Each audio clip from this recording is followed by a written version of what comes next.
సభలో మనకి ప్రజెంట్ అయితే జరుగుతుంది. లోక్సభ పోలింగ్ సంబంధించి మనం చూసుకున్నట్లయితే మనకి ఏదైతే కౌంటింగ్ సంబంధించి చూసుకున్నట్లయితే ఆధిక్యంలో ప్రజెంట్ కాంగ్రెస్ 8 స్థానాల్లో ఆధిక్యంలో కొనసాగుతుంది. బారాస 1 స్థానంలో కొనసాగుతుంది. బీజేపీ 7 స్థానాల్లో కొనసాగుతుంది. మజ్లిస్ 1 స్థానంలో కొనసాగుతుందన్నమాట. తెలంగాణకు సంబంధించిన మనకి కౌంటింగ్ సంబంధించి చూసుకుంటే లోక్సభలో ముఖ్యంగా కాంగ్రెస్ ఆధిక్యంలోకి అయితే రావడం జరిగిందనమాట. ప్రజెంట్ 8 స్థానాల్లో ఆధిక్యంలో కొనసాగుతుంది. బీజేపీ 7 స్థానాలకు అయితే పరిమితమైంది.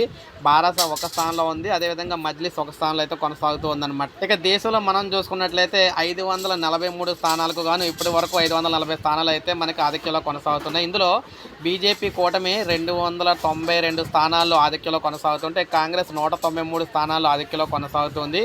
ఇతరులు 54 స్థానాల్లో ఆధిక్యంలో కొనసాగుతున్నారు. ఆల్రెడీ మనకు బీజేపీ సూరత్లో ఏకగ్రీవంగా గెలవడంతో ఒక స్థానం గెలిచినట్టుగా చూపిస్తున్నారన్నమాట అక్కడ.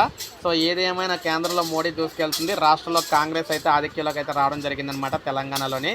సో ఇది మనకు ప్రజెంట్ లేటెస్ట్ అప్డేట్. ఒక లైక్ చేయండి, సబ్స్క్రైబ్ చేసుకోవాలి, మన ఛానల్ సబ్స్క్రైబ్ చేసుకొని ఫాలో అవుతానండి.